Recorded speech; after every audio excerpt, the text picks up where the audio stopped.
जब लग गुरु मिले न साचा, तब लग गुरु करो 10 पांचा। क्या गुरु बदल सकते हैं? क्या गुरु बदलने से पाप लगता है? आध्यात्म के इस मैदान में आखिर सही गुरु कौन है? गीता जी में वर्णित तत्वदर्शी संत कौन है? इन सभी प्रश्नों के उत्तर जानने के लिए अवश्य सुनिए जगत गुरु तत्वदर्शी संत रामपाल जी महाराज के मंगल प्रवचन। तब उसने पहले तो बहुत बदमाशी की, फिर पार नहीं बसाई भगवान के सामने, उनकी शक्ति के सामने वो बहुत फिटे मुंह हो गया। फिर पैर पकड़ लिए, फिर प्रार्थना की थी कि 3 युगों में जीव ना ले जाना, वचनबद्ध कर लिया भगवान का। और चौथे युग में कितने ही ले जाना, आप कितने युग जीव ले जाना। तो काल ने सोचा था कि सतयुग त्रेता द्वापर में इन सब की जो पूंजी है भक्ति की वो नाश करा दूंगा। अनुपासना करते रहेंगे, संसारिक सुख इनके पूर्व जन्म के संस्कारों से इनको मिलते रहेंगे। और कलयुग में ये सब भक्तिहीन हो जाएंगे और इनको मिसगाइड करवा दूंगा। अपने काल के दूत भेज के सतलोक और सचखंड की महिमा करवाऊंगा और वो सारे झूठे नाम देंगे, झूठा ज्ञान प्रचार करेंगे। ये बोली आत्मा क्यों भगवान के लिए भटक ही रहे हैं। और जो गुरु पद पर बैठा है उसके ऊपर विद्यार्थी यानी श्रद्धालु को ऑब्जेक्शन नहीं होता, क्योंकि उसको तो कोरा कागज है, उस पर कुछ भी लिख दे। तो उस समय काल ने कहा था कि 12 पंथ करूं मैं साजा और नाम तुम्हारा ले करूं आवाजा। 12 पंथ नाम जो ले ही वो मेरे मुख में आन समोई, और अनेक पंथ चलाऊं या विद जीवों को भरमाऊं, और तीर्थ व्रत चतलाऊं, देवल देव और धाम पुजवाऊं, या विद जीवों को भरमाऊं। जाओ जोग जीत संसारा और जीव न माने कहा तुम्हारा। जीव तुम्हारा कहा न माने, हमारी ओढ़ हो बाद बखाने। हमारे वकील बनेंगे, तुम्हारे साथ वहां वाद विवाद करेंगे, ऐसे अज्ञानी बना दिया मैंने। और 12 पंथ करूं मैं साजा, नाम तुम्हारा ले करूं आवाजा। 12 पंथ नाम जो ले ही वो मेरे मुख में आन समोई, और अनेक पंथ चलाऊं। उन 12 से न्यारे ये राधा स्वामी पंथ है। ये जड़ है, मूल है इस काल का। और इसी से आगे ये जितने पंथ पनपे हैं जो सतलोक सचखंड सतपुरुष बताने लगे। कबीर साहब और नानक साहब जी की वाणी को पढ़ कर इन्होंने हल्दी की गांठ से पंसारी बन गए, कख का पता नहीं। तो ये जो पंथ है ये काल के चलाए हुए पंथ हैं। तो धर्मदास जी को और इन सभी महापुरुषों से कहा था कि यदि तुमने इसे अभी से डिस्क्लोज कर दिया तो काल के दूत भी यही ज्ञान, ये मूल ज्ञान है जो दास आपको दे रहा है, ये हो मुख्य ज्ञान, वास्तविक ज्ञान, तत्व ज्ञान, सुख संवेद। तो परमात्मा ने कहा था इसी ज्ञान को ये काल के दूत घोट लेंगे, यही मंत्र देने लग जाएंगे। ये अधिकारी है नहीं, तो इनसे उपदेश प्राप्त करने वालों को भी कोई लाभ नहीं होना, क्योंकि अनधिकारी से बनवाया हुआ एक पासपोर्ट भी काम ना करे। एक दूसरे देश में जाने वाला, हमने जाना बहुत दूर, तो ये नकली संत, नकली डुप्लीकेट ये पासपोर्ट बना रहे हैं, झूठे नाम दे रहे हैं। और इस दास से ये प्राप्त करके सभी मंत्र, यदि कोई नकली स्वयं नाम देने लग जाता है तो वो भी महापराधी प्राणी है भगवान के दरबार में। वो अधिकारी है नहीं। अनधिकारी एक लाइसेंस बनवा के देख लो, ड्राइविंग लाइसेंस, चालक प्रमाण पत्र, वो ही नहीं चले। जब फंसेगा जब पता चलेगा इसको। इसी प्रकार डुप्लीकेट पासपोर्ट बनवा रखा है, और जब हम वहां जाएंगे जहां इसकी आवश्यकता पड़ेगी वहां पकड़े जाएंगे, सारा जीवन नाश हो जाएगा। तो उस समय कोई नहीं सुनता, पटक देता तो अंदर, बल्कि दोषी और होता है, उसको सजा मिलती है, दोनों को, बनवाने वाले को और बनाने वाले को। तो पुण्यात्मा विचार करो, दास क्या कहना चाह रहा है आपको, किस लिए सतर्क कर रहा है। एक एक पहलू पर 6 प्रकार के प्रमाण देकर के आपको आगाह कर रहा हूं कि आप चेतो, जागो और सतलोक चलो जहां सदा सुखी रहोगे। या तो आज से सारी सुविधा आपके पास, कार भी है, कोठी भी है, कोई मिनिस्टर बना है, मंत्री बना, प्रधानमंत्री बना, और कल मृत्यु हो जाए, भविष्य की तो जरा चिंता नहीं हमारे को। हम तो इस संसार के इस भूल भुलैया को ही सब कुछ मान बैठे। तो इस अज्ञान को हटाने के लिए सत्संग की और सतगुरु की आवश्यकता पड़ती है। और सौभाग्य आपका कि आपको ये दोनों ही प्राप्त हुए। सतगुरु भी मिल गए, सतगुरु मिल गए तो फिर तत्व ज्ञान और सत्य ज्ञान और सतनाम और सारा नाम सारा ही मिलेगा। तो कहने का भाव ये है दास का कि झांकी वेख कबीर की, नानक कीती वाह, वह सिखा का गल पड़ी कौन छुटावेता। ऐसे ही एक सिख भक्त को, मतलब तो भक्त यहाँ का हो गया, वैसे सिख का अर्थ तो वैसे शिष्य होता है। उसे मैं ये वाणी सुनाई हमारे साथ में, जब थोड़ी सी संगत थी और पास पास बैठा करते थे, तो मैंने कहा झांकी वे कबीर की, नानक कीती वाह, वह सिखा का गल पड़ी अब कौन छुटावेता। तो वो कहते हैं जी साड़ी तो छुट गई, कि वह साड़ी तो वह छुट गई, अब हमें यथार्थ ज्ञान हो गया, हम असली सिख बन गए। तो दास यही प्रार्थना करता, असली सिख बनो, असली हिंदू बनो, असली मुसलमान और आप ईसाई बनो। क्योंकि असली का अर्थ होता है शास्त्रों में जो लिखे हमारे ग्रंथ हैं, प्रमाण हैं, उसके अनुकूल जो हम साधना करेंगे, उसी के अनुकूल हम ज्ञान ग्रहण करेंगे, तब हम असली बनेंगे। फिर चाहे हिंदू हो कहो अपने आप को, चाहे मुसलमान कहो, सिख कहो, चाहे ईसाई कहो, क्योंकि धर्म के सभी नियम इकट्ठे हैं और सबकी एक ही जैसे हैं, कोई अंतर नहीं हो सकता धर्म के लिए। उसका नाम भले ही कुछ भी रख लो, जैसे कई टेबलेट होती हैं, गोलियां, उनमें साल्ट वही होता है, नाम कंपनियों का बेशक न्यारा न्यारा हो, वो सेम लाभ देंगी।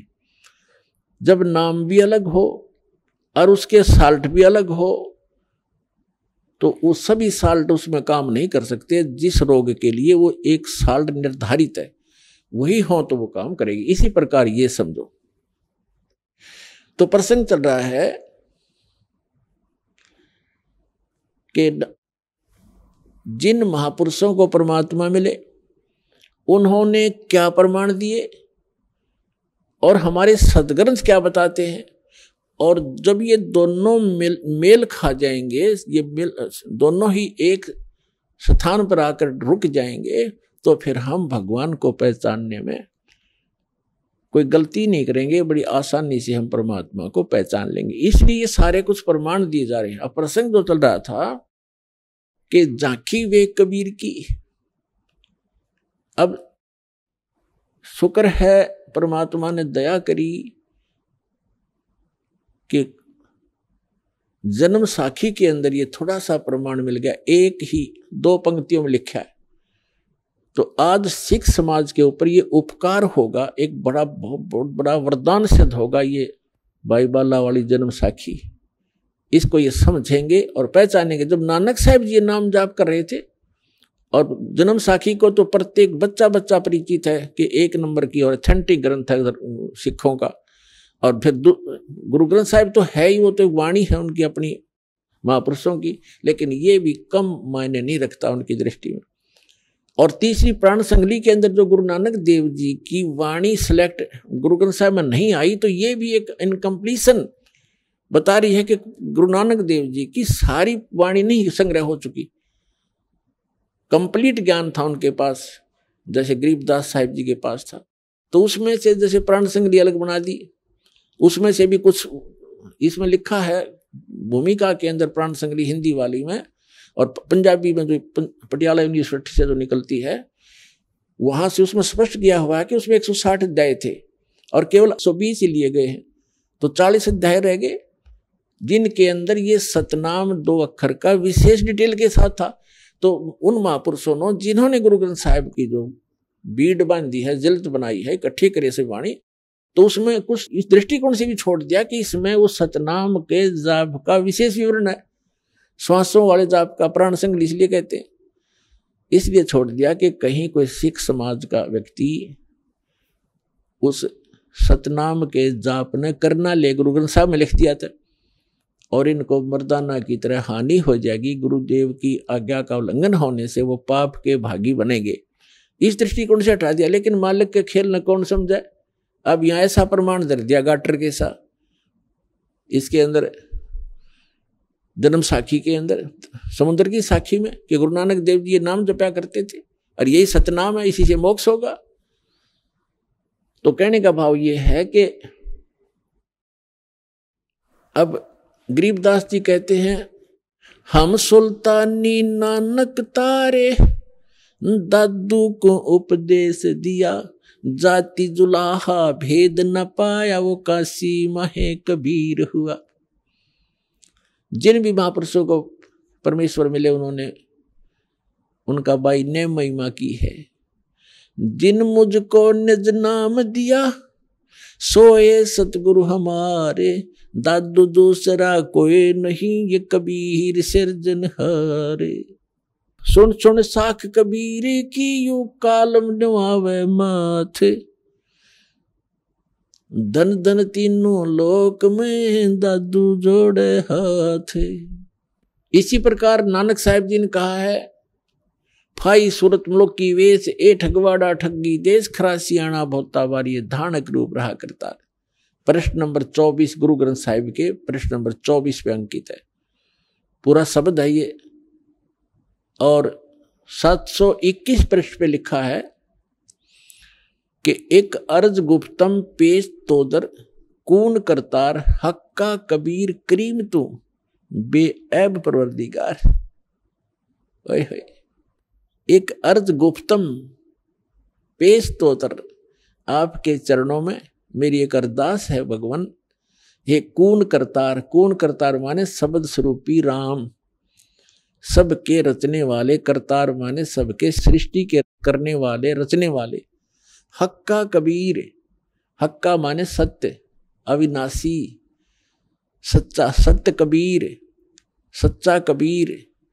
हक्का कबीर करीम तू, करीम माने दयालु, बेऐब परवरदिगार, आप बेऐब माने निर्विकार, परवरदिगार माने सबके, सबका हित चाहने वाले आप हो कबीर साहिब। स्पष्ट नाम लिखा। और भी बहुत जगह 731 पृष्ठ पे गुरु ग्रंथ साहिब में लिखा है कि नीच जात परदेसी मेरा, खिन आवे तिन जावे, जाकी संगत नानक रंदा कैसे मोड़ा पावे।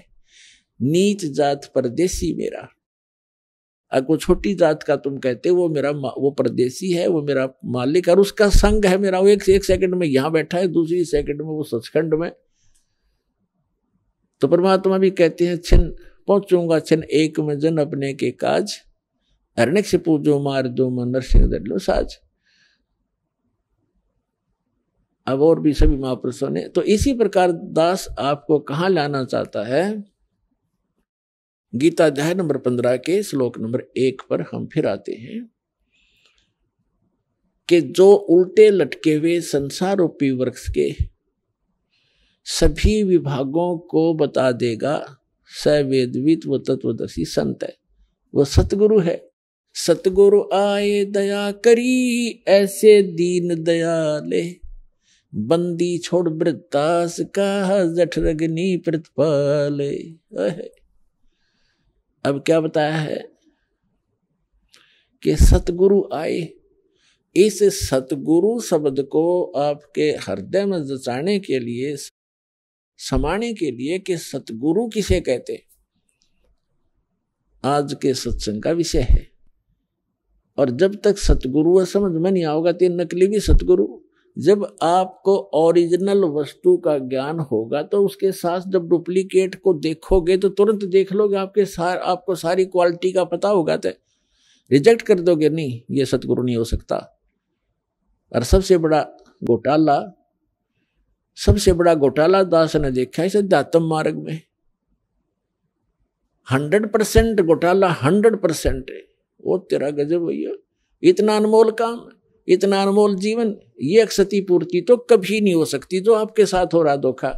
ये नकली संत और ये गुरु आचार्य शंकराचार्य स्वामी, ये भट्टारे काजी मुल्ला और ये पंडित, तो पुण्यात्माओं इतना तो कितना भी गोलमाल ना देखा दास ने किसी भी क्षेत्र में।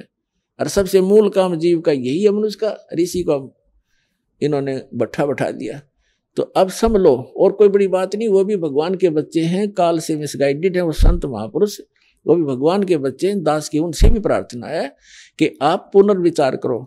और दास जो इतना संघर्ष करता हुआ आगे बढ़ रहा है परमात्मा के सहयोग से, आप सभी के लिए परोपकार कर रहा है, अपना कोई स्वार्थ नहीं, केवल परमार्थ के लिए कदम रखा है। और आखिरी सांस तक ये सच कहता ही रहूंगा, क्योंकि इससे ही आपका कल्याण होगा।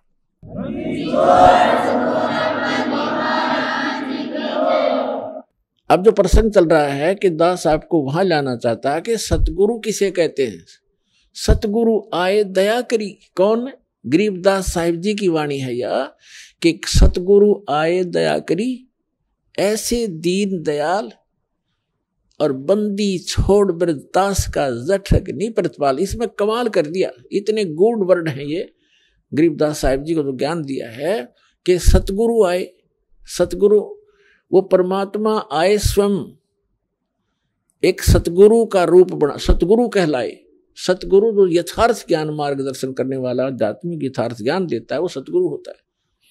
ऐसे दीन दयाल, हमने ऐसी गलती की और हम फिर भी आके हमें संभाल लिया।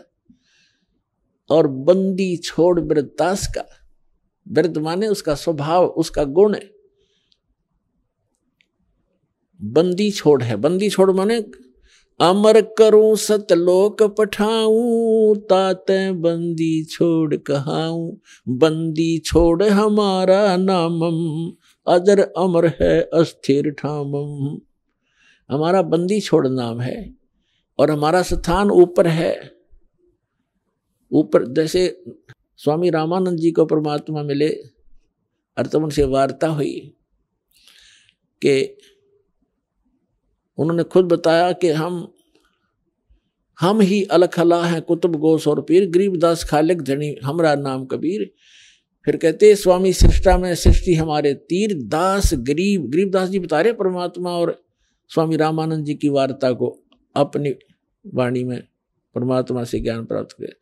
दास गरीब अधर बसूं, अधर माने ऊपर, अधर में, और अवगत सत कबीर मैं ऊपर रहता हूं। तो यहां परमात्मा ने स्वयं आए, सतगुरु आए दया करी, ऐसे दीन दयाल और बंदी छोड़ वृत्तास का जठक नहीं प्रतिपाल। बंदी छोड़ को डिफाइन किया फिर गरीबदास साहिब जी ने कि कवि साहब ने अपने आप को बंदी छोड़ कहा कि अमर करूं, जन्म मरण का रोग सदा के लिए समाप्त कर दूंगा, उस सतलोक में ले जाऊंगा तुम्हें। अमर करूं सतलोक पठाऊं, सतलोक भेज दूंगा। अर्थात बंदी छोड़ कहाऊं, बंदी छोड़ हमारा नामम, और हमारा जो स्थान है अजर अमर है अस्थिर ठामम। अजर अमर, अजर माने वहां बुढ़ापा नहीं आता, अमर वहां कभी मृत्यु नहीं होती। वो हमारा स्थिर अचल यानी वो सदा रहने वाला शाश्वत स्थान हमारा, वो वहां हमारी राजधानी है, वो हमारा लोक है। आपको वहां ले चलूंगा, इसलिए मैं बंदी छोड़ कर लाता हूं। तो गरीबदास जी कहते हैं सतगुरु आए।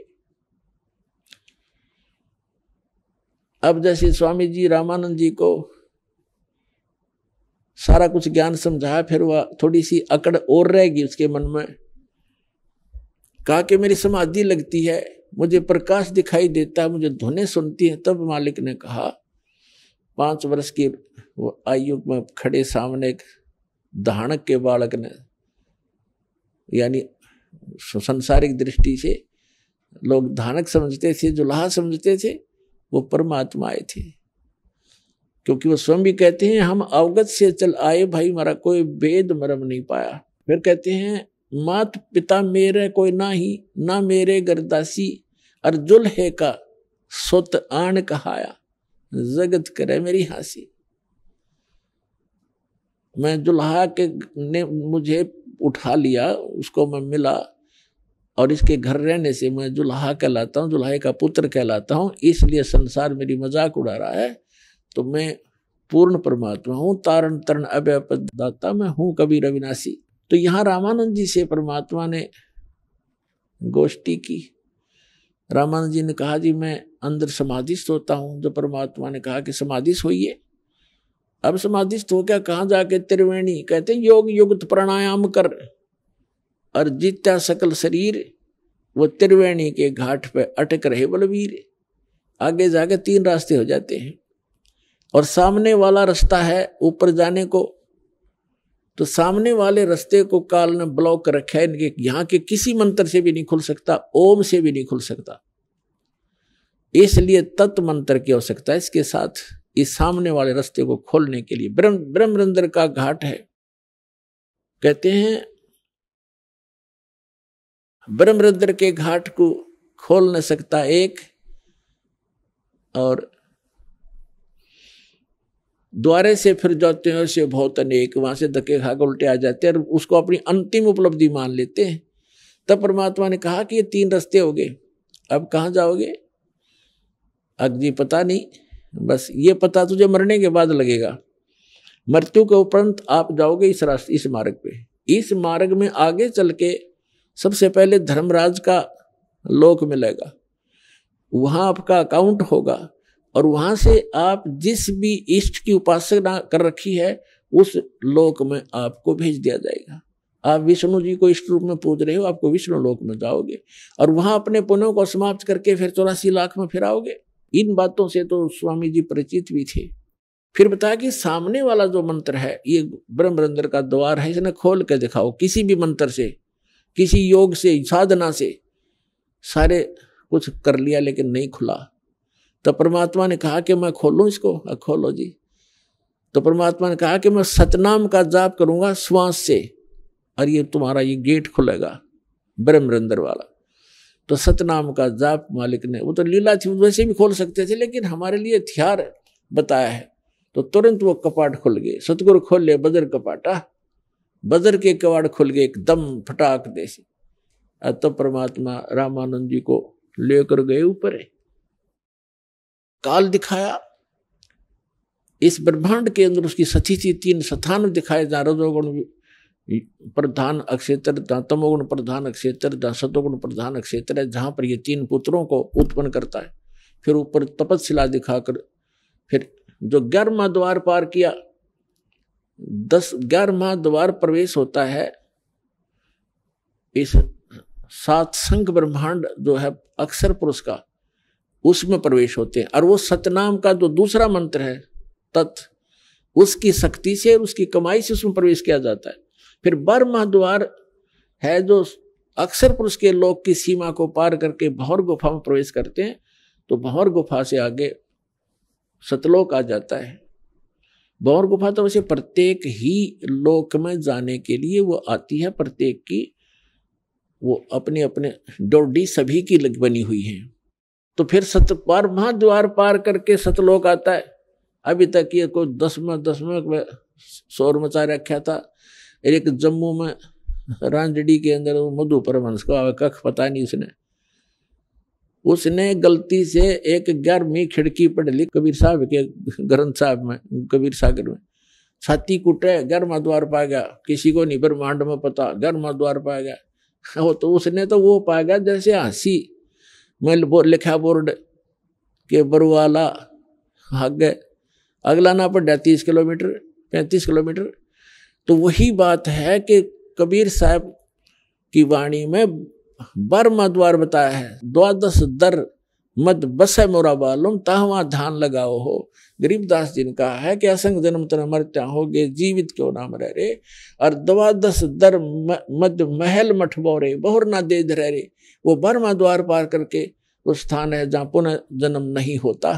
तो इस प्रकार जब रामानंद जी को ऊपर ले गए और सिंहासन पर, एक गुंबज के अंदर बहुत बड़ा सुंदर सिंहासन है, सफेद मालिक के सिर पे मुकुट है और ऊपर सफेद ही छत्र है, और मालिक के मुकुट से बहुत गजब की, बहुत ही अच्छी एक प्रकाश और चमक अजीबोगरीब है। तो वहां जाकर रामानंद जी ने देखा कि सचमुच भगवान तो ये है। तो कबीर साहब चौर करने लगे उस परमात्मा के ऊपर, नीचे से बालक रूप में गए थे।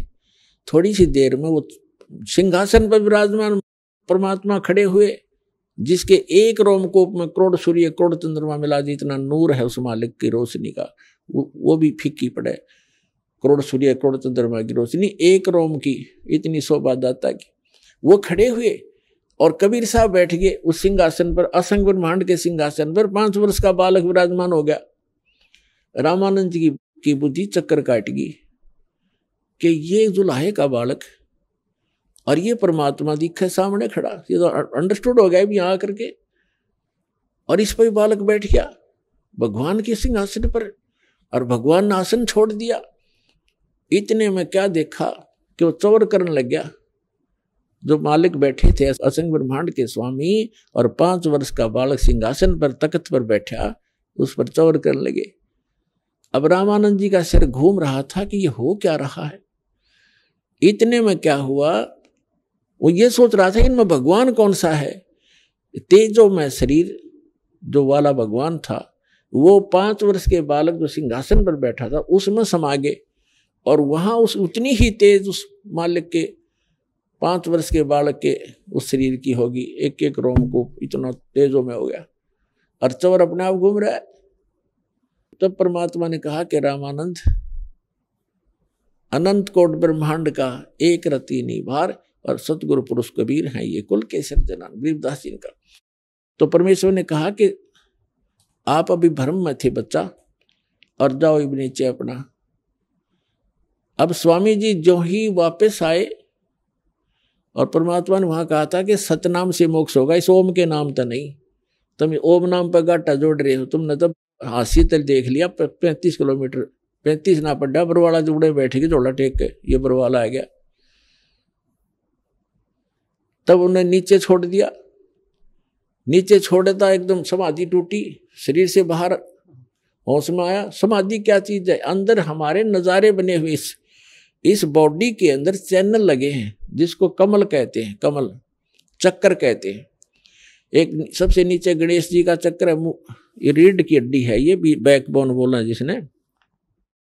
इसके एंड में जहां गुदा के पास ये समाप्त होती है, उससे 2 उंगल ऊपर गणेश जी का एक चक्कर है, कमल जैसी पंखड़ियां की कांचड़ी सी बनी हुई है।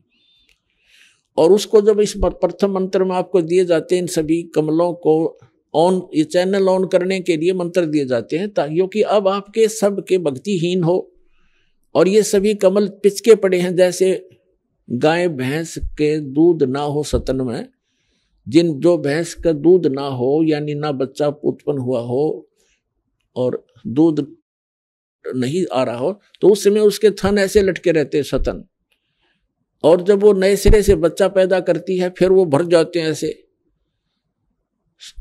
बिल्कुल जब दूध आता है फूल जाते हैं।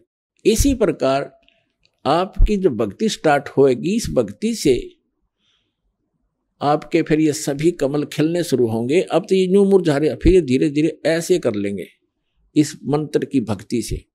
तो ये जो महापुरुष ऋषि महर्षि हुए क्या किया करते थे, साधना करा करते, अठयोग कर करके। तो भक्ति कौन करेगा, आपको बताया कि जो पूर्व जन्म के संस्कारी होंगे वे भक्ति पर लग रहे हैं, बेचारे संघर्ष कर रहे हैं, चाहे उनको कहीं जाना पड़े, कुछ भी करना पड़े, घर भी त्यागना पड़े, वो तैयार है करने को। लेकिन रास्ता ना मिलने से वो सब सेक्रीफाइस भी व्यर्थ होता है, वह कुर्बानी भी गलत सिद्ध हुई उनकी। तो उन्होंने ये करती रहते, तो गलती से उनकी समाधि लग गई, किसी भी कमल में पहुंच गई। मूल कमल में गणेश जी, उससे 2 उंगल ऊपर है सावित्री ब्रह्मा जी का जो स्वाद चक्र है। फिर नाभि जो सुंडी है, नाभि इसके पीछे रीढ़ की हड्डी पर नाभि कमल है। यह दोनों सतनों के बीच में यहाँ हृदय कमल है। तो नाभि कमल में विष्णु और लक्ष्मी जी का चैनल है, जो उसके लोक में जो कार्य हो रहे हैं इस बॉडी के अंदर सबको सब देख सकते हैं, जिनके ये चैनल ऑन हो गए, वर्किंग में आ गए। अभी तो सब ये कंडम हुए पड़े हैं, कनेक्शन है नहीं आपके पास, ही चल लेंगे क्यों करे। तो अब फिर कंठ कमल है, ये कंठ कमल इसके यहाँ नहीं, यहाँ पर जाए थोड़ी सी बैंड होती है, तो यहाँ पर इस दुर्गा जी का अष्टंगी का माया का वो कमल है। और फिर आगे तिरकुटी यहाँ वैसे बताई जाती, यहाँ नहीं होती, यहीं बैक साइड में एक सीधा ऊपर से आ रहा है। फिर यहाँ सहस्रार कमल है, यहाँ पर जहां हिंदू चोटी रखा करते वो सहस्रार कमल की पहचान थी। तो कहने का भाव यह है कि ये चैनल लगे और गलती से वो ऋषि किसी चैनल में प्रवेश कर गया पिछले, और उसमें क्या नजारे हैं, जैसे किधर अप्सराएं नाच रही हैं, कहीं पर झरने बह रहे हैं, कहीं पर कोई झांकी निकल रही है किसी उस देव की, कहीं कुछ हो रहा। तो वो समाधि तभी टका है ये मन, इसने यहां से कोई अलग वस्तु अच्छी दिख जाए वो वहां कुछ देर टिक जाता है। तो हम सोचा करते समाधि ला रहे हैं ये, अरे ये डोहे थे डले, डिम्ब करें डोंगर चढ़ाएं, ये अंतर झिनी जोल और जग जाने भक्ति करे, ये बोवे सोल बबूल। तो समाधि जैसे आप 3 घंटे उसमें जाते हो, फिल्म में जाया करते थे, अब तो नहीं जाना है और ना हम जाते हैं। तो 3 घंटे का पता नहीं चला था कि उसमें एक तो एक बकवास देखने मिल रही थी, तो मन तो वहीं टकेगा जहां इसने बकवास पाओगी। आप कहीं बस स्टैंड पर खड़े हो बस की इंतजार में, कभी बैठेगा और फिर उठ कर देखेगा कोई आई बस, यानी 2 मिनट नहीं टकने दे आदमी ने, और वो हजारों वर्ष बैठ के किस लिए कि अंदर वो बकवास देखा करते। तो ऐसे ही रामानंद जी समाधिस्थ होकर बकवास देखा करता। जब वो नीचे आया और सामने वो परमात्मा फिर 5 वर्ष की आयु का सामने बैठा पाया, हाथ जोड़कर और चरणों में गिर के कहते हैं, तब क्या कहा कि बोलत रामानंद जी सुनो कबीर करतार, नहीं तो धाने कर जुलाहा छोटी नीच मेरे से दूर हो जा। दूर खड़ा कर रखा था पर्दा ला के, और फिर कहते हैं कि बोलत रामानंद जी सुनो कबीर करतार, गरीबदास सब रूप के तुम ही सर्जनार। दो ठोड़ है एक तू भया एक से दो, और गरीबदास हम कारणे आए हो समझ दो। तुम साहेब तुम संत हो, तुम सतगुरु तुम हंस, और गरीबदास तेरे रूप बिना और न दूजा अंश। अब दास आपको ये सब समझाना चाहता था कि सतगुरु आए दया करी, ऐसे दीन दयाल और बंदी छोड़ वृत्तास का जठक नहीं प्रतिपाल। तो यहां रामानंद जी भी कह रहे कि तुम साहेब तुम परमात्मा ही भी तुम ही हो, और तुम साहेब तुम संत हो, जो संत के अंदर क्वालिटी होनी चाहिए वो आप हो। तुम सतगुरु तुम साहेब तुम संत हो, तुम सतगुरु तुम हंस, सच्चे गुरु भी आप ही हो। एक हंस यानी एक भक्त, हंस कौन होता है? पक्षी होता है, जो उसमें क्वालिटी होती है दूध और पानी को अलग अलग कर देगा चोंच डबोते ही। तो आप हंस भी आप ही हो जिसने दूध और पानी छान लिया, भिन्न भिन्न कर लिया सच्चाई, सच्चा ज्ञान क्या है और गलत ज्ञान क्या है। दूसरा हंस की क्वालिटी होती है वो बुगले जैसा होता है, और वो किस एक ही सरोवर पर दोनों होते हैं। बुगले की पहचान है वो मच्छी मेंढक कुछ भी मिल जाए वही खा जाएगा, लेकिन हंस अड़ंगा नहीं खाता, मोती ही खाता है। तो इसी प्रकार हंस का मतलब है ये संसार के जो राजनीति, यहाँ के जो पद, इसके लिए सारा जीवन खो देना, ये माया जोड़ना, ये तो है एक बुगले का काम। और हंस का काम है इनसे हटकर राम नाम के मोती खावे, तो हंस कहलाता है। तो यहाँ बताया है कि तुम साहेब तुम संत हो, साहेब माने भगवान, और तुम सतगुरु तुम हंस, सतगुरु भी आप ही हो क्योंकि सच्चा ज्ञान आपके पास है। तुम एवं माता चाहे पिता, तो वो गुण है और ये भी गुण आपके अंदर ही है। और गरीबदास तेरे आप बिना परमात्मा और न दूजा अंश। तो यहां दास को समझाना चाहता है कि ये सतगुरु 15वें अध्याय के प्रथम श्लोक पर फिर आते हैं कि सभी उल्टे लटके संसार की वृक्ष सभी विभाग बता देगा सवेदवित, और सतगुरु परमात्मा ही हो सकता है और सतगुरु हो ही नहीं सकता। परमात्मा बिना सच्चा ज्ञान देगा कौन? पिता के बिना अपने बच्चे अपने पिता की सारी जन्म जीवन शैली को कैसे बता सकते हैं? वो खुद ही बतावा और लिख दे तब आगे हम बता सके। तो परमात्मा स्वयं ही सतगुरु ही बनकर आते हैं, और ये वेद बताते हैं कि वो परमात्मा ऊपर के लोक में बैठा है, वहां से सिंहासन की पर बैठा है, राजा की तरह देखने वहां से चल कर आता है, अच्छी आत्माओं को मिलते हैं और सच्चा ज्ञान देता है उनको, वो सतगुरु। तो यहाँ क्या बताया? सतगुरु रूप में आए परमात्मा ने गीता अध्याय नंबर 4 के श्लोक नंबर 32 में सच्चिदानंद घन जो अपनी मुख कमल से वाणी बोलते हैं, अक्षर पुरुष एक पेड़ है, सर पुरुष वा की डारे, और तीनों देवा शाखा हैं ये पात रूप संसारे। उस परमात्मा ने 600 वर्ष पहले अपनी सच्चिदानंद घन ब्रह्म की वाणी में सुख संवेद में अपने मुख से बोला है कि अक्षर पुरुष एक पेड़ है, जमीन से बाहर जो दिखाई देता उसको पेड़ बोलते हैं, और जड़ गुप्त है वो नहीं बताई, वो दास बताने आया है उसकी, उस परमात्मा का भेजा उसका दास कि वो कबीर इज गॉड, जो मूल रूप भगवान है, सबका मालिक। तो यहाँ परमात्मा ने गीता अध्याय नंबर 15 के श्लोक नंबर 1 में बताया है कि जो इस संसार रूपी वृक्ष से सब विभाग बता देगा वो है तत्वदर्शी संत, वो सतगुरु है। तो उस परमेश्वर ने आके बताया अक्षर पुरुष एक पेड़ है, सर पुरुष वा की डार, निरंजन जिसको ज्योत निरंजन कहते, और तीनों देवा शाखा हैं, ये पात्ररूप संसार विभाग बता दिए सारे। तो ये सतगुरु की पहचान है। तो कहते हैं तुम कौन राम का जपते जापम, अर्थात कटना तुम्हारे तीनों तापम। तुम जिन भगवानों की भक्ति करते हो उनसे तुम्हारे तीन ताप भी नाश नहीं हो सकते, भूत प्रेत भी नहीं भाग सकते, और तुम मोक्षतः 100 कोस की बातें। और सतगुरु मिले सर्व सुख होई। तो पुण्यात्माओं, आपका कर्तव्य बनता है, कहते हैं आप तेरे जगतार ही। आपका तो कल्याण निश्चित है यदि मर्यादा में रहोगे और भक्ति करते रहोगे। आपका और आपके परिवार का तो कल्याण निश्चित है। लेकिन आपका ये भी कर्तव्य बनता है, फर्ज बना है, भूले न राह बतावे। जिसको ज्ञान नहीं है, भटक रहे हैं, उनको कोशिश करें समझाने की, लेकिन प्यार से।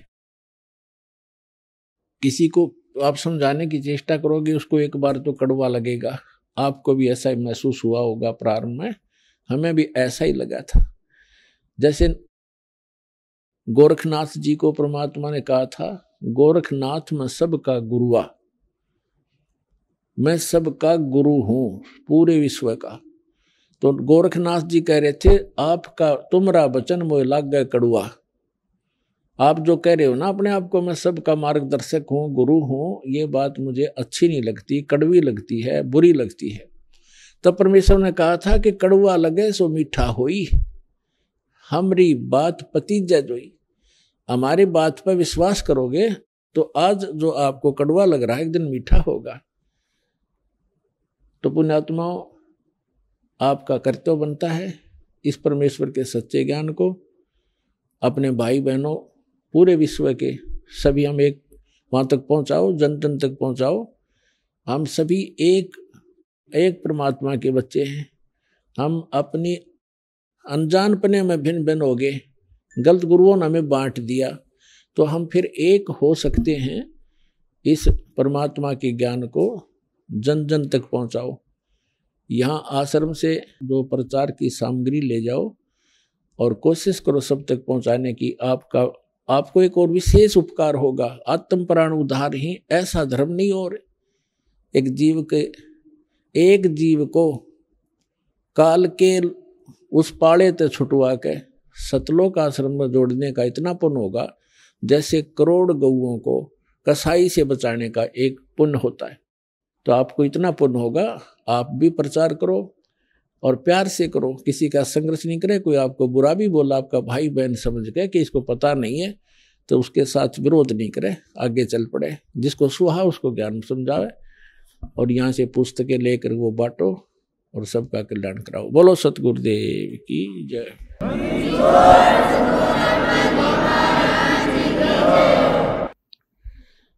परम पिता परमात्मा पूर्ण ब्रह्म सारी सृष्टि के रचनहार कबीर देव कबीर साहेब कबीर परमात्मा जी की असीम रजा से आप सभी पुण्यात्माएं इस पवित्र स्थल पर पहुंच पाए और सत्संग के अंदर आने से इस भूले हुए प्राणी को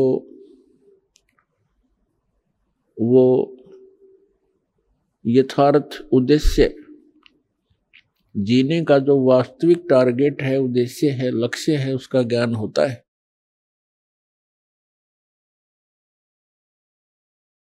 परमात्मा कबीर जी ने सूक्ष्म वेद में कहा है, सतगुरु के दरबार में जाइयो बारंबारे, भूली वस्तु लखावही ही है सतगुरु दातार।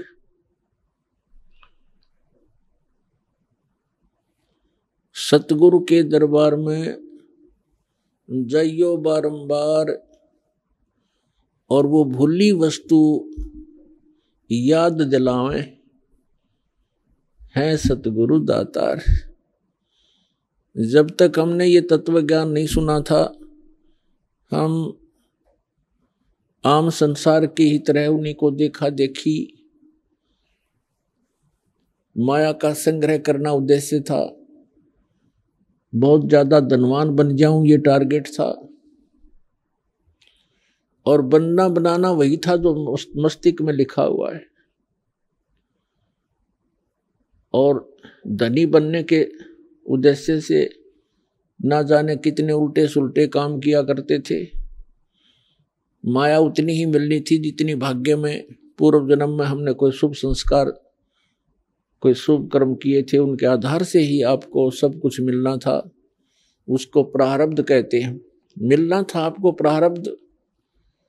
लेकिन प्रत्येक व्यक्ति धनी बनने की चेष्टा में ना जाने कितने गलतियां कर बैठता है। इधर उधर से कोई पैसा इकट्ठा भी कर लेता है, कोई रिश्वत लेकर, मिलावट करके, किसी से छल कपट करके, तो वो पैसा तो रहेगा नहीं, क्योंकि वो आपकी किस्मत में नहीं है। उसके कारण आपको वो पाप जो इकट्ठे किए, उस धन को संग्रह करने में, संचित करने में, वो आपके पास परमानेंट रह जाएंगे। और वो धन, वो माया, वो संपत्ति नहीं रहेगी। तो जब तक हमें ज्ञान नहीं था तो हम इसी भाग दौड़ के अंदर मृत्यु को ही प्राप्त हो जाते थे, और मनुष्य जीवन का जो मूल उद्देश्य था उससे वंचित रह जाते थे। कबीर साहब कहते हैं, राम नाम कड़वा लगे, मीठे लगे दाम, दुविधा में दोनों गए, माया मिली न राम। वैसे तो हमारे जीवन में बहुत सी घटनाएं घटती हैं जो हमारे को बहुत अच्छी शिक्षा देते हैं, लेकिन हमें सत्संग में आए बिना, जब तक हम सत्संग में नहीं पहुंचते, तो हमारे हृदय में वो चोट नहीं लगती जिससे हम सतर्क हों। तो सत्संग में आने से इस प्राणी को जो ये गलतियां करता है उसका आभास होता है कि सचमुच ये बहुत भयंकर भूल बनी हमारे से, और आगे वो चेष्टा करना प्रारंभ कर देता है कि हे भगवान, आगे गलती करूंगा नहीं। लेकिन जब तक परमात्मा का सहारा आपको नहीं मिलेगा तो आप गलतियां करने से रह भी नहीं सकते। कारण क्या है? जैसे हमारी परंपराएं इतनी खराब बन गई हैं, कोई लड़की का विवाह करना चाहता है, हमारा सिर घूम गया लड़के वाले का, वो सोचता है कि लड़की वाले को लूट लूं और बहुत ज्यादा धन लूं, अच्छा कोई बढ़िया लोग दिखावा जो भी कोई अच्छा दहेज प्राप्त करूं। अब कन्या तो उसके भी है, जिसका लड़का उसके लड़की भी होगी, एक आध को छोड़कर। तो उस समय वो भूल जाता है कि कन्या तेरे घर भी है और आपने भी इसका विवाह करना है। यदि उस सामने वाले की तेरे जैसी नीयत होगी तो कैसे विवाह कर पाओगे इस बेटी का? तो इस प्रकार हम ये परंपराएं हम इतनी खराब कर चुके हैं, अब हमारे बस से बाहर होगी, एक रूटीन बन गया। तो भगत ने सबसे पहले इन कुरीतियों से उल्टा हटना पड़ेगा, आपने बैक आना पड़ेगा। समाज को देखकर आप नहीं जी सकते और ना आप भक्ति कर सकते, और इस अनमोल कार्य से आप वंचित रह जाओगे। आप जी ने विवाह करना है, बिल्कुल सिंपल वेत है, साधारण। एक उदाहरण बनाओ समाज के अंदर, संसार के अंदर। देखो ये परंपराएं हमने बनाई हैं और हम इसको फिर रिड्यूस करेंगे, कम करेंगे, सारा संसार सुखी होगा। अब यहां विवाह करते हैं, बहुत सी ऐसी घटनाएं घटती हैं। पहले दिन लड़के वाले खूब नाच रहे हैं, माच रहे हैं, डीजे बजा रहे हैं, धरती तोल रखी है। अगले दिन वो दूल्हा साथ में उसके 5-7 साथियों समेत दुर्घटना के अंदर मृत्यु को प्राप्त हो जाता है। बारात जा रही थी। अब पहले दिन तो डीजे बाज रहे हैं, सब नाच रहे हैं कंजरों की तरह, बहन भी, बेटियां भी, माँ भी, बाप भी सरेआम। अगले दिन वो मृत्यु को प्राप्त हो जाता जिसके ऊपर वो नाच और माच रहे थे। अब टक्कर मार कर हो रहे हैं। अब चाट ले उस डीजे ने, सिर पर धर ले उस दहेज ने। तो पुण्यात्माओं, ज्ञान बिना दुखी हो रहे हम, और ज्ञान परमात्मा बिना हमें कोई नहीं दे सकता, क्योंकि हम गलत लोक में रह रहे। ये लोक बहुत गंदा है, यहाँ कोई भी दूसरे को सुखी देखकर प्रसन्न नहीं, और ये काल की प्रेरणा से है। जब हम भगवान की शरण में आएंगे हमें सद्बुद्धि मिलेगी, और तब हम भगवान से डरेंगे। जैसे हम हिंदू समाज में उत्पन्न हुए और जिन भगवानों की हम पूजा करते हैं, श्री ब्रह्मा, श्री विष्णु, श्री शिव जी को, हम श्री विष्णु और शिव जी की तो हम पूजा करते ही थे। ब्रह्मा जी को वैसे ही नकलियों ने रिजेक्ट कर रखा था उनकी अपनी सोच से। फिर भी जब आप सृष्टि रचना पढ़ते हो, परमात्मा कबीर जी की बताई हुई जो दास ने आपको वर्णन करके सुनाई है, उसके अंदर आप देखते हो कि जब दुर्गा जी ने अपने तीनों पुत्रों का विवाह किया, उस समय ना कोई बराती था, ना कोई बाती था, और ना कोई वहां पर लाडू जलेबी बकवाद कर रखी थी। सिंपल वे से कह दिया, बेटा या तेरी पत्नी, इसका नाम, ब्रह्मा जी को कहा कि ये तेरी पत्नी, इसका नाम सावित्री है, आप जाइए अपना घर बसाइए। विष्णु जी से कहा कि ये तेरी पत्नी, इसका नाम लक्ष्मी है, जाओ बेटा अपना घर बसाओ। और तीसरे से कहा कि इसका नाम उमा है, और जाओ शंकर बेटा अपना घर बसाओ। उससे हम इतना सारा संसार उन्हीं से उत्पन्न हुआ। तो पुण्यात्माओं, ये बाद में तो शिव जी की बरात और भूत और प्रेत, ये कोरी बकवास दिखाई जाती है। तो हमने अपनी बेटी को पराई करना है, वचन से होता है। और भगवान का जो नाम मंत्र आपको मिल जाएगा बेटी को या बेटे को, उस जैसा दहेज इस धरती पर नहीं है। परमात्मा की पावर का कनेक्शन मिल जाएगा, सदा सुखी रहेगा भगवान, उसके साथ रहेगा। तो अपने इस बात का डर बना रहना चाहिए कि आज हम किसी से दहेज लेते हैं तो ये हमारे ऊपर कर्ज बन गया, और इस कर्जे को हमने देना पड़ेगा। कभी भैंस बनोगे उसकी, लड़की वाले की अगले जन्म में कहीं ना कहीं, या गधा बनोगे या खच्चर बनोगे, उसका पूरा पाई पाई देना होगा। गरीबदास साहब जी कहते हैं, तुमने उस दरगाह का मैल नहीं देखा और धर्मराज के तिल तिल का लेखा। एक एक पाई का, एक एक नए पैसे का हिसाब आपको करना पड़ेगा। तो यहां पुण्यात्माओं, भगवान से डर के आपने चलना पड़ेगा। समाज से बिल्कुल बाइकाट करना पड़ेगा। बाइकाट का मतलब ये है कि उनकी परंपराओं में सहयोग नहीं लेना ना देना, और साधारण तरीके से रहना। ठीक, आपके पूर्व जन्म के संस्कार अच्छे हैं, चाहे कोई मकान भी बना लो, कैसा ठीक सा बना लो, कोई कार भी ले लो, मोटरसाइकिल भी प्राप्त कर सकते, क्योंकि आज कलयुग है। तो कहने का भाव ये है कि यदि भगवान की दया है तो लीजिए, नहीं तो भगत को जीने के लिए अपने परमात्मा कबीर जी की उस जीवन शैली पर नजर लगानी चाहिए। सारे ब्रह्मांडों का निर्माता, सभी आत्माओं के उत्पन्न करने वाला, सबका धारण पोषण करने वाला, सबका पेट भरने वाला, राजा को राज देने वाला, सेठ को धन देने वाला, वो स्वयं एक झोपड़ी में रहा करते थे।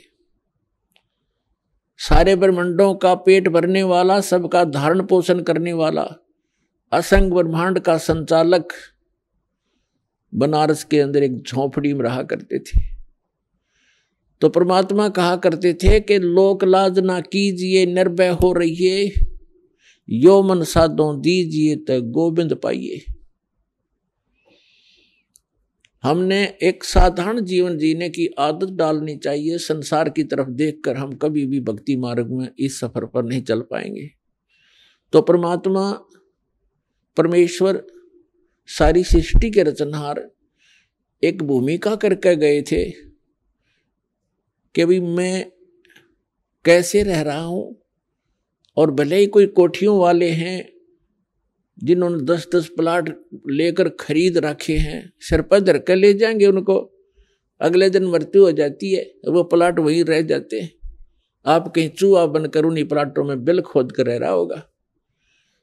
तो ये बातें इस ज्ञान के आधार से आप इस भक्ति मार्ग पर चल पाओगे, अन्यथा फिसल जाओगे इस रपटीली मार्ग से। तो हमने जो परमात्मा ने जो ज्ञान दिया है उसको आधार बनाओ। तो पुण्यात्माओं, पहले दिन डीजे बजाते हैं, नाचते और गाते हैं, अगले दिन दुर्घटना हो जाती है, या महीने 2 महीने 6 महीने के बाद कोई ना कोई और दुर्घटना घट जाती है। तो इन सब बातों को, भले ये एकाध घटना है, लेकिन हमने इसको ये मान के चलना पड़ेगा कि यह बिजली कभी भी गिर सकती है। जिस लोक में रहकर हम मस्ती मार रहे हैं, ये समय मस्ती मारने का नहीं है, जन्म सुधारने का है, कर्म सुधारने का है, परमात्मा की भक्ति करके अपना जीवन सफल करने का समय है। तो इसके विषय में नानक साहिब जी कहते हैं कि ना जाने काल की कर डारे, और किस विध ढल जा पासावे, और जिन्हां ते सिरते मौत खुड़क दी उन्हां केड़ा हासावे। नानक साहिब जी सिख धर्म के प्रवर्तक, परमात्मा प्राप्ति के उपरांत वो ऐसे रहा करते थे मायूस से, क्योंकि वो उस स्थान को देख चुके थे जहां पर हम पहले रहा करते थे। एक परम सुख में स्थल है और हम उसको छोड़कर इस गंदे लोक में फंस गए थे। अब जिसने वो स्थान देख लिया उसका मन यहां नहीं लगेगा, उसको तो ऐसा लगेगा जैसे तू गलत जगह फंस रहा है, कब वो समय आए मेरे मृत्यु हो, परमात्मा मुझे ले चले उस लोक में। तो इसलिए वो हमेशा मायूस रहते थे। यहाँ का कोई भी सुख उनको सुख दिखाई नहीं देता था। तो उस समय 1-2 भक्त जाते थे, उनसे कहा करते थे कि महाराज जी आप हमें कभी खुश नजर नहीं आते, आप मायूस मायूस से रहते हैं, इसका कारण बताइए। आइए अब हम उन श्रद्धालुओं के अनुभव जानते हैं जो जगत गुरु तत्वदर्शी संत रामपाल जी महाराज जी से दीक्षा प्राप्त कर चुके हैं तथा उनके द्वारा बताए गए भक्ति मार्ग पर चल रहे हैं। नमस्कार जी। नमस्कार जी। क्या नाम है जी आपका? नेहा पांडे। नेहा पांडे जी, आप कहाँ से हैं? हम पलामू से, झारखंड से हैं। संत रामपाल जी महाराज से नाम दीक्षा आपने कब ली? 2021 को। नेहा जी, आपने क्या क्या भक्ति साधनाएं की हैं, कृपया हमारे दर्शकों को बताएं। भक्ति तो बहुत करते थे, देवी देवता को पूजते थे और मंगलवार भी करते थे, सोमवार भी करते थे, लेकिन भक्ति करने से कोई लाभ नहीं हुआ हमको। तो फिर क्या कारण बना कि आप संत रामपाल जी महाराज जी के शरण में गईं? संत रामपाल जी महाराज के हम शरण में, जब मेरी एक ननद थी वो नाम दीक्षा ली थी, तो वही हमको बोल रही थी कि इतना करती हो भक्ति फिर भी तुम्हारा कुछ कोई लाभ नहीं है। इसके बाद हमको ज्ञान गंगा पुस्तक, वही हम पढ़ने लगे। पढ़ के इसके बाद समझें, इसके बाद हम सब भागवत गीता से भी मिलाएं कि गुरु जी का ज्ञान कैसा है, समझ के इसके बाद हम संत रामपाल जी महाराज जी से नाम दीक्षा ले लिए। संत रामपाल जी महाराज से नाम दीक्षा लेने के बाद आपको क्या लाभ मिले? बहुत सारा लाभ मिले। जैसे हमको PCOD का बीमारी था, दवा लेते रह गए 1.5 साल तक, लेकिन फिर भी कोई बीमारी का इलाज नहीं था। डॉक्टर बोला था कि दवा चलते रहेगा, बच्चा भी नहीं होगा तुम्हारा। फिर इसके बाद गुरु जी से नाम दीक्षा लेने के बाद, संत रामपाल जी महाराज जी से नाम दीक्षा लेने के बाद हम दवा भी छोड़ दिए। और एक मेरी बेटी भी है छोटी सी, शुरू में तो बच्चा मेरा खराब हो गया था 3 महीना का नाम दीक्षा लेने से पहले, लेकिन गुरु जी के शरण में आने के बाद मेरी बेटी भी है एक छोटे से। और मेरी बेटी जब जन्म ली तो उसको ना सांस का बीमारी हो गया था। वहाँ पे डॉक्टर पूरा बोल दिया कि यहाँ पे नहीं इलाज होगा, तुम रांची ले जाओ। रांची में बालपन में हॉस्पिटल में भर्ती थी वो। वहाँ भी जाने के बाद उसका 100 में 30% उसका सांस चल रहा था। डॉक्टर बोला कि इसका की स्थिति बहुत बिगड़ते जा रहा है, लेकिन फिर भी गुरुजी से हम प्रार्थना लगवाएं, परमात्मा आप ही अब कुछ निवारण कीजिए। परमात्मा वही निवारण किया। आज मेरी बेटी अभी अच्छी है। और मेरी बेटी को ना रंगबाज बीमारी हो गया था, वो पूरा कमर से इतना पर से विकलांग हो गई थी, और इसका माथा इतना बड़ा होते जा रहा था, दिनों रात रोते रहती थी। दवा भी करवाएं उसको जड़ी बूटी का, तो वहाँ पे बोली कि अब यहाँ से तुम्हारा इलाज कुछ भी नहीं होगा, तुम डॉक्टर के पास जाओ और इसका ऑपरेशन भी करवाओगी तब वो रिस्क नहीं लेगा डॉक्टर। इसके बाद फिर परमात्मा से अरदास लगाए, हे गुरुजी, हे संत रामपाल जी महाराज, मेरा आप ही जो करना है आप ही वही कीजिए। तो परमात्मा के पास अरदास लगाने के बाद मेरी बेटी अभी बहुत अच्छी है। 9 महीना में पैर रखी है परमात्मा के दया से। परमात्मा के दया से मेरी बेटी, डॉक्टर बोला था कि संतान नहीं होगा, लेकिन मेरी बेटी 1-1.5 साल के है। इसका बड़ा सा कपार हो गया था और विकलांग भी हो गई थी, लेकिन परमात्मा संत रामपाल जी महाराज से नाम दीक्षा लेने के बाद वही मेरा देखिए अभी बच्चा एकदम खड़ा होने पा रही है। पहले पैर नहीं रखती थी ये। और मेरे पति बहुत ज़्यादा नशा करते थे और कर्जा में बहुत डूबे हुए थे, और हम बहुत गरीबी से गुजर रहे थे। बहुत आने के बाद घरे लड़ाई झगड़ा बहुत ज़्यादा तेज़ी से चल रहा था। फिर परमात्मा पास अरदास लगाया, परमात्मा अब मेरे पति का कैसो नशा भी छूट जाए, परमात्मा आप ही अब जो करना है आप ही कीजिए। संत रामपाल जी महाराज जी से फिर इसके बाद वो नाम दीक्षा लिए। इसके बाद नशा भी मुक्त हो गया, और मेरा कर्जा भी कैसे भराया परमात्मा के दया से पता भी नहीं चला। 2 लाख 3 लाख रुपया कर्जा में भी डूबल थे, लेकिन फिर भी परमात्मा के दया से आज हम कर्जा भी मुक्त है, मेरा पति भी नशा मुक्त हो गए हैं। और हमको बौसीर का परेशान थे, बहुत ज़्यादा दर्द भी करता था, लेकिन हम एक भी दवा नहीं लिए। बस परमात्मा पास संत रामपाल जी महाराज पास अरदास लगाया, एक भी दवा भी नहीं लिए, और मेरा बौसीर ठीक हो गया। और मेरी बेटी को ना चेचक दिखा गया था। सब कोई बोल रहा था घर में कि ये करो, ये करना है, वो करना है, लेकिन फिर भी हम कुछ भी नहीं किए। बस गुरुजी का प्रसाद और अमृत जल देने से ही मेरा बेटी को चेचक ठीक हो गया। हम दवा भी करवाने गए थे, वहाँ डॉक्टर बोला कि यहाँ चेचक का लोशन दे रहे थे, लेकिन हम वहाँ पे नहीं लिए। बस बोले कि नहीं, परमात्मा बस वहाँ पर अरदास लगाए। इसके बाद वहाँ पे कुछ भी हम इलाज नहीं करवाए, बस प्रसाद और अमृत जल से ही मेरी बेटी का चेचक ठीक हो गया संत रामपाल जी महाराज की दया से। और आर्थिक समस्या, बहुत गरीबी से हम बहुत गुजर रहे थे, लेकिन मेरे घर में अभी सुख शांति है। हम और मेरे पति दोनों को नाम दीक्षा ले लिए, और परमात्मा की दया से मेरा सब घर परिवार भी ठीक है। नेहा जी, संत रामपाल जी महाराज से नाम दीक्षा लेने के बाद आपको बहुत सारे लाभ मिले। आपने बताया कि आपके बच्चे को बहुत ही रेयर बीमारी थी, वो भी संत रामपाल जी महाराज जी की कृपा से ठीक हो गई। और आपने बताया कि आपके हस्बैंड नशा करते थे, संत रामपाल जी महाराज जी की कृपा से उनका नशा भी छूट गया। आपको संत रामपाल जी महाराज ने एक सुखमय जीवन दिया। तो जो दर्शक आज आपको टीवी पर देख रहे हैं, खास करके वो महिलाएं जो इन परेशानियों से ग्रस्त हैं, उनके लिए आप क्या कहना चाहेंगी? परमात्मा संत रामपाल जी महाराज के शरण में आए और अपना कल्याण करवाएं।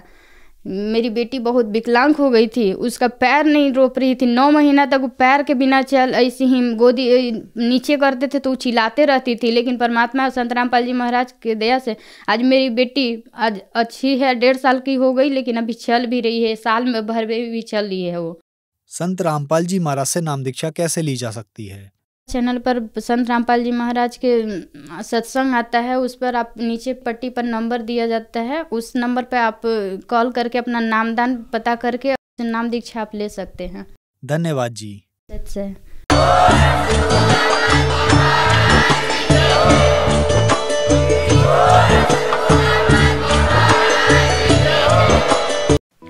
आप सुन रहे थे जगत गुरु तत्वदर्शी संत रामपाल जी महाराज के मंगल प्रवचन। अधिक जानकारी के लिए संपर्क करें।